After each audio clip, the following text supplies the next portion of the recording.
Assalamu alaikum warahmatullahi wabarakatuh. So, President waffe abakungubazi bannange mwenna mikwano gyange ekinsembezaayo lwa nsonga tetulina history nene ne muganda wange Honorable Ssegirinnya Muhammad.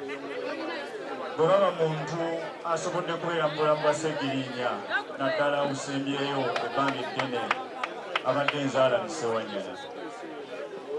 Bassebo ne bannyabo, tetugenda kusonyiwa gavumenti eno paka bagenda ne bawaliriza nze ne Honorable Ssegirinnya.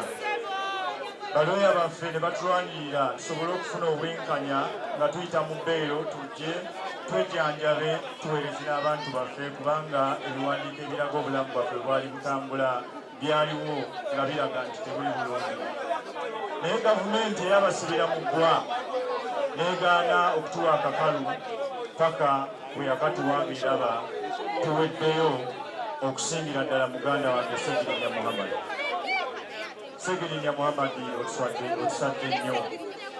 Ssegirinnya ondegedde omugugu omunene nnyo kubanga ensonga ze baatuwayiririzaako zikyali mu kooti. Tukyagenda mu maaso n'okwoza ne gavumenti eno. Naye nsaba pulezidenti wange nkugamba era nkulayirira nti tetulina musango gwonna gwe twazza era olunaku lugenda kutuuka amazima geerage mu nsi yonna newalibadde. Maama wa Ssegirinnya amaziga wagakaaba nga tuli mu kkomera.